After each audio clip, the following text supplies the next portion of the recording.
मनोज चौधरी जी PDA panchayat करते हैं मीरगपुर में, तो उसमें ना मावी अली होते ना कार्तिक राणा होते। चुनाव लड़ चुके कार्तिक राणा, पूर्व विधायक मनोज चौधरी और पूर्व विधायक मावी अली, तीनों में से को क्या लगता है कि सबसे मजबूत चुनाव कौन लड़ सकता है, जब मझाई राणा जी इतनी बारीकी से वहां पर काम कर रहे हैं? तो जय हिंद, मैं हूं परवेज पवार और आप देख रहे हैं एलकेबी हिंदुस्तान।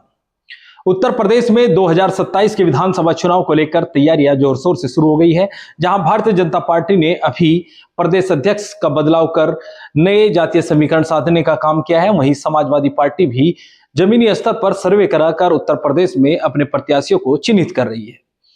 आज हमारे साथ समाजवादी पार्टी के प्रदेश सचिव चौधरी मजाहिर हसन राणा जी मौजूद हैं। चौधरी मजाहिर हसन राणा जी से जानकारी हासिल करेंगे। सहारनपुर जनपद से मूल रूप से आते हैं और सहारनपुर जनपद ही नहीं, पश्चिम उत्तर प्रदेश और उत्तर प्रदेश की सियासत को बड़ी बारीकी से जानते हैं और इनका लंबा संघर्ष भी रहा है उत्तर प्रदेश और देश की सियासत में। तो चौधरी मजाहिर हसन राणा जी से चर्चा करेंगे सहारनपुर जनपद की देवबंद विधानसभा सीट को लेकर, क्योंकि जनपद की सबसे हॉट सीट है। हॉट सीट इसलिए क्योंकि यहां से विधायक कुंवर बृजेश सिंह उत्तर प्रदेश सरकार में राज्य मंत्री हैं। तो सबसे पहले तो राणा जी आपका स्वागत है। बहुत बहुत धन्यवाद आपका भी और आपके चैनल का, आपके तमाम समर्थकों का। तो राणा जी, जिस तरह से 2027 के विधानसभा चुनाव को लेकर तमाम राजनीतिक दल सक्रिय हो गए हैं, आप भी लगातार सक्रिय हैं। पीडीए चौपाल के माध्यम से बीते दिनों लगातार आपने उत्तर प्रदेश की अलग अलग विधानसभा सीटों पर पीडीए पंचायत करके उत्तर प्रदेश के आमजन के चुनावी मिजाज को समझने का काम किया है। तो देवबंद विधानसभा सीट को लेकर चर्चा कर रहे हैं। जनपद के एकमात्र मंत्री कुंवर बृजेश जी उस सीट से आते हैं, तो किस तरह से देखते हैं उस सीट के सियासी समीकरणों को?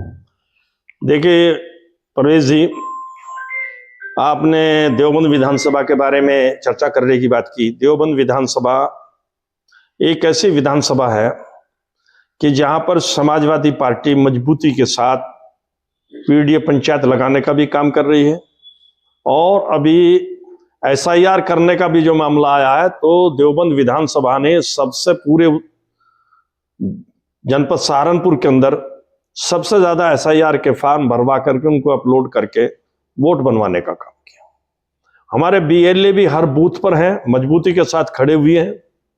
समाजवादी पार्टी मजबूती के साथ देवबंद विधानसभा को आगामी विधानसभा के चुनाव के अंदर जीतने जा रही है। इसमें कोई शक और शुबा नहीं है, क्योंकि जिस तरीके के समीकरण बनकर के निकल करके आए हैं पीडीए के माध्यम से, आदरणीय राष्ट्रीय अध्यक्ष अखिलेश यादव जी का जो ये तीर है, ये तीर निशाने पर लगने जा रहा है 2027 में।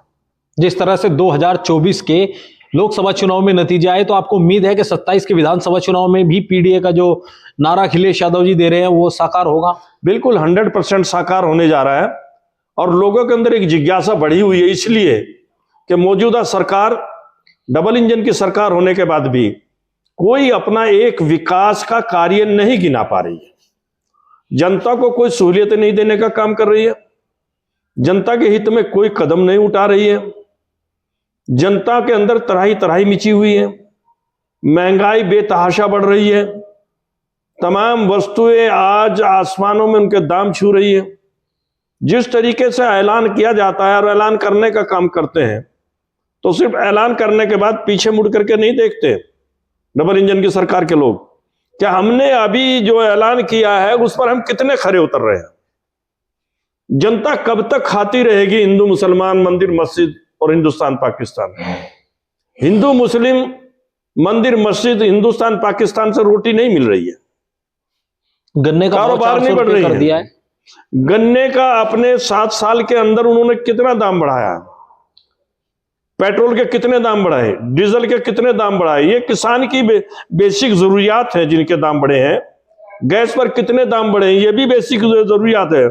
दूसरी बात, उन्होंने क्या किया किसान का गला काटने के लिए, 50 किलो के यूरिया के कट्टे को 40 किलो का बना करके 100 रुपए बढ़ा दिए दाम। और आज यूरिया की जरूरत है तो अब यूरिया नहीं मिल रहा तो डाई ले लो, और जब डाई की जरूरत है तो वहां उस वक्त पर डाई नहीं मिलती है तो यूरिया ले लो। किसान की फसल तबाह और बर्बाद हो रही है। और यही तक नहीं, कोई एक ही चीज है, किसान के पीछे बहुत सी सारी चीजें लगी हुई है। गौ माता पूजनीय है, इसमें कोई शक शुबे की बात नहीं है, सब आदमी उसको मानते हैं पूजनीय है। लेकिन गौ माता का जो प्रकोप आज किसानों के ऊपर छाया हुआ है, उन्हें अपनी फसल बचानी मुश्किल हो गई है, ठिठुरती हुई रात में खड़े होकर के पहरा देने का काम कर रहे हैं कि फसल को किसी तरीके से बचाया जाए, तो सरकार उसका इंतजाम क्यों नहीं करती? लेकिन ये भी तो राणा किसानों जी, का विरोधी ये है। तमाम मुद्दे तो आपकी पार्टी ने 2019 में भी बताए थे, 2022 में भी बताए, लेकिन जनता ने बहुमत दिया भारतीय जनता आप पार्टी बिल्कुल को। सही कह रहे हैं। तब जनता दूसरे मिजाज की थी, जनता तब हिंदू और मुसलमान पर वोट दे रही थी। अब जनता हिंदू मुसलमान पर वोट नहीं देगी, क्या नाम है, मस्जिद और मंदिर पर वोट नहीं देगी। जनता अब आप अपने पेट पर, अपने विकास पर और अपने रास्तों के ऊपर वोट देने का काम करेगी। लेकिन आपकी पार्टी तो बात करिए पीडीए की, पिछड़े की, दलित की, अल्पसंख्यक की। नहीं, हमारी पार्टी ऐसा नहीं है। हमारी पार्टी जर्नल की भी बात करती है, उन लोगों की भी बात करती है जो जनरल कास्ट के अंदर पिटे हुए पिसे हुए लोग हैं। ऐसा नहीं कि उसमें नहीं है। हमारी पार्टी उनकी भी बात करती है। हमारी पार्टी शोषित और तमाम सब लोगों की बात करती है। हमारी पार्टी पिछड़े की बात करती है, दलित की भी बात करती है, अगड़े की भी बात करती है, अल्पसंख्यक की भी बात करती है, और उन लोगों की भी बात करती है जो 50% हमारे बराबर में खड़ी हुई हैं महिलाएं, उनकी भी बात करती है। और ये सरकार महिलाओं का नारा देती है बेटी पढ़ाओ और बेटी बचाओ, और सड़कों पर जो महिलाओं के साथ हो रहा है उसको देखने का काम कर रही है। कहते हैं अगर कोई किसी की बेटी को अश्लील हरकतें करेगा, अश्लील बातें कहने का काम करेगा, उसको अगले चौराहे पर यमराज खड़ा हुआ मिलेगा। अभी एक उनके मंत्री ने जिस तरीके की बदतमीजी की है, बिहार के मुख्यमंत्री ने तो किया ही किया, जो कुछ किया है वो तो सटिया गए हैं। लेकिन उत्तर प्रदेश का एक मंत्री कहता है कि हिजाब ही तो छुआ है, कुछ और तो नहीं छुआ। अरे क्या तुम्हारे घर के अंदर वो बेटियां नहीं है? तुम्हारे घर के अंदर मां और बहनें नहीं है? क्या सनातनी धर्म यही कहता है? क्या भारतीय सभ्यता और संस्कृति इसी यही कहती है?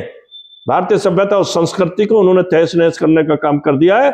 और भारतीय सभ्यता और संस्कृति का अगर कोई प्रहरी है, पीडीए का अगर कोई प्रहरी है, आज की तारीख में हिंदुस्तान के अंदर सबसे बड़ा प्रहरी अगर कोई है तो समाजवादी पार्टी के राष्ट्रीय अध्यक्ष आदरणीय अखिलेश यादव जी ही उसकी पैरवी करने का काम करते हैं। राणा जी, देवबंद को लेकर हम चर्चा कर रहे हैं, तो देवबंद विधानसभा सीट पर आपकी पार्टी से 3 मुख्य दावेदार हैं जो वहां से टिकटार्थी हैं। पूर्व में चुनाव लड़ चुके कार्तिक राणा, पूर्व विधायक मनोज चौधरी और पूर्व विधायक महावीर अली।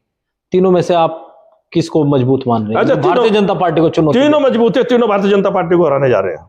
पिछली बार तो कार्तिक राणा चुनाव हार गए। मैं कह रहा हूं पिछली बार चुनाव हार गए तो कोई बड़ी बात नहीं। हार जीत तो समय, क्या नाम है, इसका सियासत का गहना है।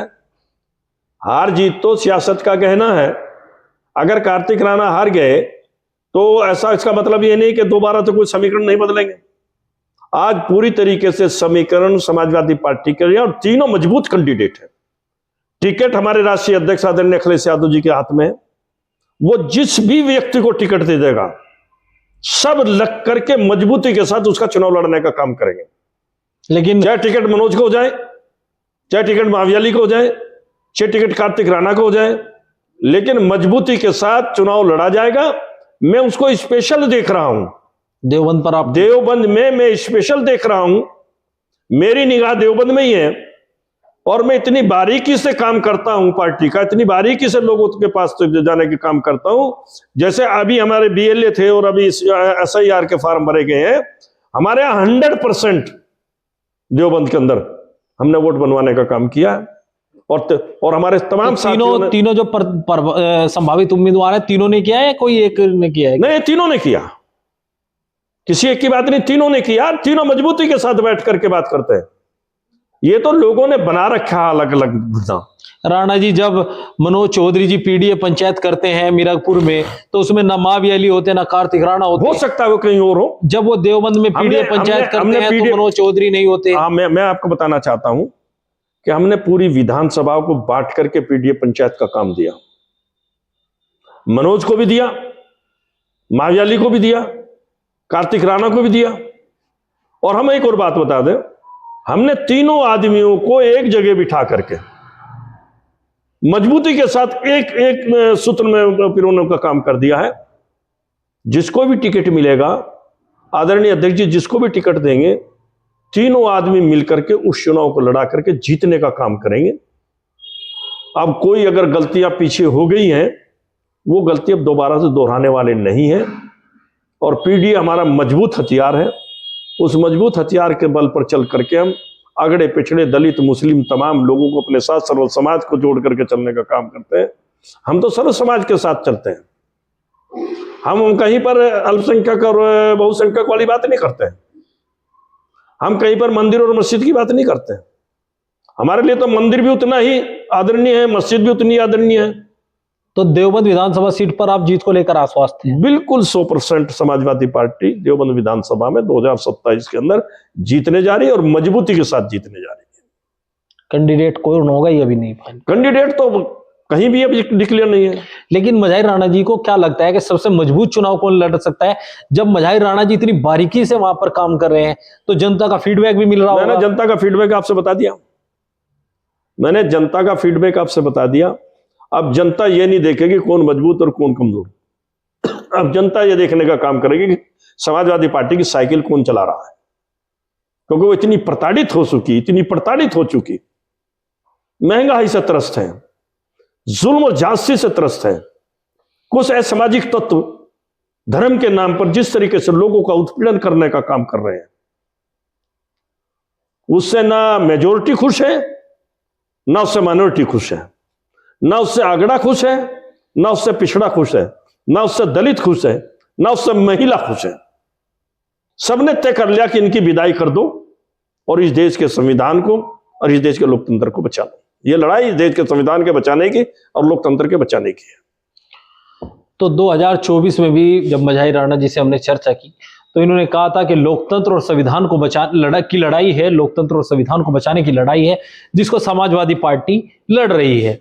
चुनावी नतीजों में भी साफ दिखा था, खासकर सहारनपुर मंडल के चुनावी नतीजों में उस समय तीनों सीटों पर सपा कांग्रेस गठबंधन ने जीत दर्ज की थी। देवबंद विधानसभा सीट के सियासी समीकरण पर आप भी अपनी राय कमेंट बॉक्स में दे सकते हैं कि क्या होगा 2027 में देवबंद विधानसभा सीट पर। आगे की अपडेट के लिए बने रहिए एलकेबी हिंदुस्तान के साथ। जय हिंद।